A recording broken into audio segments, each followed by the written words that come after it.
Welcome back. After nearly 50 years of excluding Upper Egypt from development and one of the lost, long-forgotten governorates recently witnessed the inauguration of several national projects in different sectors, including health, education, roads, and transportation. And of course, this project covers 4,658 villages across the country, which are home to 58% of Egypt's 102 million population. And however, the Prime Minister asserted that the country gives priority to the presidential initiative despite current circumstances, saying, he said, the project achieved several objectives that we can't give up. And we're going to be looking over more details of over those huge projects according to the directives of our President Abdel Fattah al-Sisi, as usual, with our dear guest over the phone now, Dr. Mostafa Tammam, Professor of Political Economy and an economic analyst. Good morning, Dr. Tammam. Good morning. How are you doing, sir? Fine, thank you. To what extent do those national initiatives enhance the citizens' lives and empower them and provide services? Of course, President Abdel Fattah al-Sisi have been giving special interest to the presidential initiatives that are carried out by the NGOs. So how do those initiatives succeeded in changing the plan of welfare in Egypt? Certainly, these are very, very important projects which are targeted to raise the standard of living of Egyptians living in rural areas and villages. Unfortunately, as you just mentioned now, these areas were neglected in the past and no one gave a lot of attention to it. So certainly this will be very, very important because it's considered one of the economic resources because you might find there people which are very qualified, which are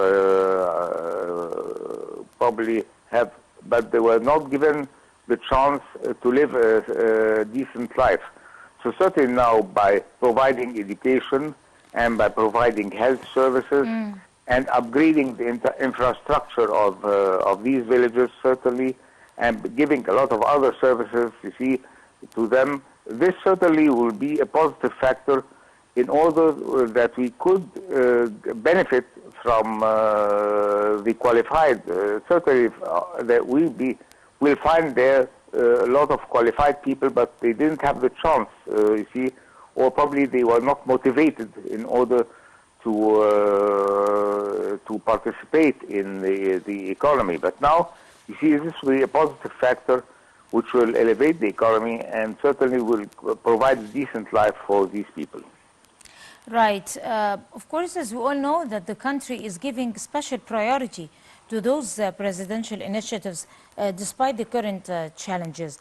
And up to 20% of the Egyptians will be receiving cash transfers after the recent expansion of the social safety net program, Takaful and Karama. Talk to us about this and talk to us about how have the social network or the net program Takaful and Karama and other in general have proceeded in their policies. Certainly, this is a very important program, you see, because most of the people living in rural areas and villages will suffer from the raise of price increases and cannot afford a lot of products and services. Now the state has provided social stability by providing a lot of goods and services at very reasonable prices. I'll give you an example.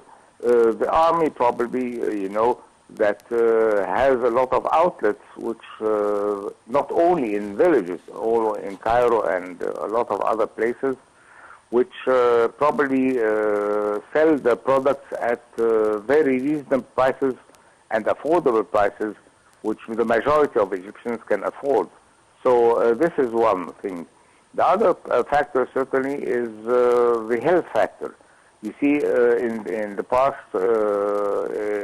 the citizens living in villages, they had to go to spend a lot of money by going either getting good services in hospitals, either in Cairo or Alexandria, which are nearby their villages, depending on where they live.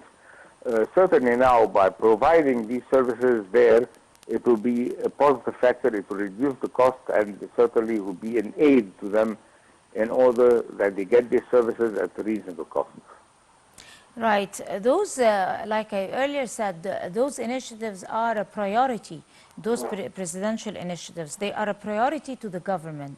Right. And they have proceeded so much ever since they started, and they are divided into many other sub-projects that provide services for the citizens.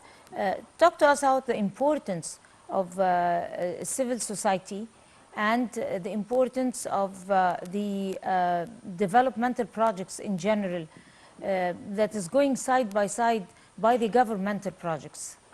Well, certainly, these are, as you mentioned now, these projects are, developmental projects are very, very important because, in general speaking, they're going to raise the standard of living and give a decent life to people living in villages, which probably they didn't have in the past. And on the other side, what is very, very important, in order to encourage people and to motivate them to return the confidence between them and the government, will be that that the service provided should be at high quality, and this is very, very important. I'll give you an example. For example, if we have the health services provided at hospitals in the villages should be equivalent, the same as the ones provided in Cairo and Alexandria. Certainly, in the past, we neglected completely the health sector in villages, and certainly they suffered from lack of equipment in hospitals and probably lack of doctors, which were not available at any time. And certainly, as I mentioned, this caused that they had to not use these hospitals in villages and go to either Cairo or Alexandria where they find a good service. So certainly, providing high-quality service will return the confidence also between the government and the people, and certainly encourage other people also. It will be a sort of advertisement, encourage other citizens in villages to use these services. This is very, very important. The quality of service should be very good. Right. The idea of the social safety programs and the civil society programs also providing social services for the citizens and upgrading their livelihoods and their lives in general, and also the infrastructural projects that are partially affected by civil society are all were all created on the beginning or founded by the president. It was his idea, and this was the first time the developmental or social work included to be going side by side or affected side by side by the governmental activities. Talk to us about that particular idea and how far have it succeeded in changing the policies of Egypt civil society's developmental programs. I'll give you a recent example.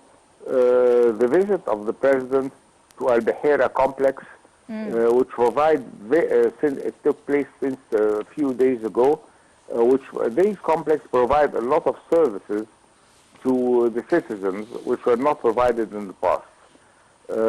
And certainly the president has inaugurated this new project in order, and a lot of citizens certainly welcomed this project because they didn't have these services at the past, as I told you.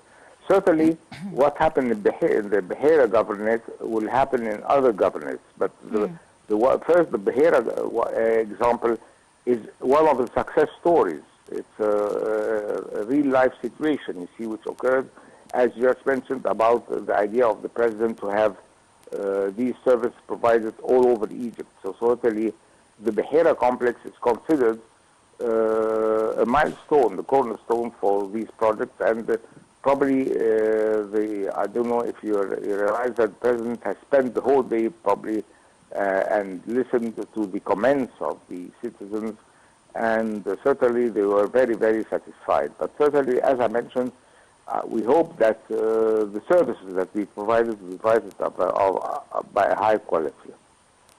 Right. There is also a cash support program that was launched back then in 2015, and it was targeting to support the impoverished families and also the school-aged children, the elderly, the people with special needs in Upper Egypt.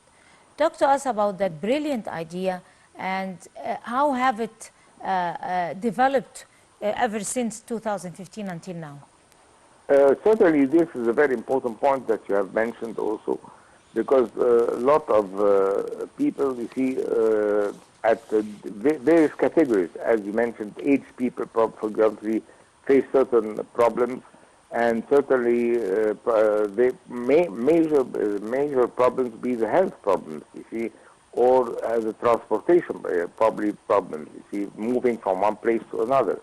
By upgrading the infrastructure of these villages, certainly this will cause that they will have a decent life and they'll be able to move from one place to another in a decent way, and it will give certainly confidence, as I mentioned, in the government. Number two, it is the education.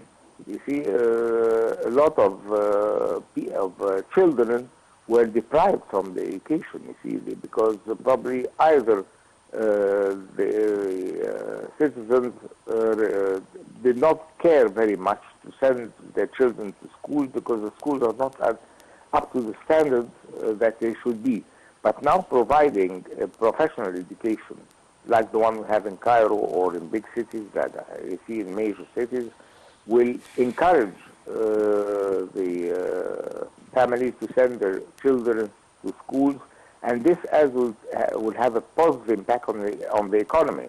Certainly because most of probably will find a large number of these students which will be probably highly qualified, and they could be a positive resource for uplifting the economy, you see, and reducing the unemployment rate. Right. President Abdel Fattah al-Sisi have ordered adding 1 million new families to the Takaful and Karama Solidarity and Dignity, as we all know, the program, as part of a series of recently announced economic package that is meant to help the Egyptian cope with the repercussions of the global inflation. If you'd like to elaborate over this important step by the President. Certainly, this is very, very important because, as we mentioned now, that a lot of citizens, you see, suffer from economic drawbacks. You see, I'll give you an example that certain price increases which took place worldwide, not only in Egypt. You see, due to the turbulent economic and political factors worldwide, certainly the most people which have suffered were the citizens living in villages. So certainly, by giving them these services, this will give first important thing, it will raise the standard of living. Number two, it will give confidence, return confidence between the government and the citizens, and it will reduce the poverty rate also. And certainly, as I mentioned, it will reduce also the unemployment rate. So certainly, it has a lot of positive factors, not only by raising the standard of living, but it has a lot of other economic indicators which are all positive. Right. Talking also about the societies like Decent Life and Takaful and Karama and other initiatives taken by civil society organizations, how far have they been able to fill the gap of needs that has been there for a long time, for almost 30 years, before even June 30th? I mean, Yeah. that wave of civil society projects and civil society activities, how important is it to enhance any society? Certainly, it's very, very important because these projects are, in general, are going to raise the standard of living and will also encourage some a very, very important point. They will discourage the immigration of citizens which live in the villages and come to stay in large cities like Cairo or Alexandria, which have services. So it will reduce the immigration from the village to the major cities. And this is very, very important. We'd like to encourage the people to work in the villages. Certainly, I'll give you an example. If you, in the agricultural sector now, we are suffering a very great loss of the human factor because probably, as you know, in the past, we used to give a lot of potential to the people working in this field. Unfortunately, in the past, you see, these have been neglected, and this caused a lot of citizens working in the agricultural field to immigrate from the village and come to work here in Cairo or Alexandria. Certainly, by providing these services, they will have a chance to find a good job and good education and good services, and it will encourage them to stay in their village and not immigrate. I also a lot of, and it will reduce the immigration abroad also because a lot of citizens from the illegal immigration, it will reduce the illegal immigration. If you realize that the majority of illegal immigration comes from people living in villages, and this certainly causes a lot of problems for the state. So certainly by providing these services, it will have a very, very good effect as a whole, as I mentioned just now. There are places in Upper Egypt that were probably never been touched by any other government before. I Yes. mean, before President Sisi comes into office. That's true. There was no development affected. There was no concern for the citizens inside. Right. For, I mean, developing schools, All with this changed now. health services. Talk to us about this and how far did that situation now change the livelihoods and the lives of people in Upper Egypt? Certainly, as I just mentioned now, a lot of people from Upper Egypt used to come to major cities either to live a decent life because we have here everything is available, or to find jobs. So certainly, and this was due, as you just mentioned now, that Upper Egypt citizens living in villages were neglected. Now, by providing good services in these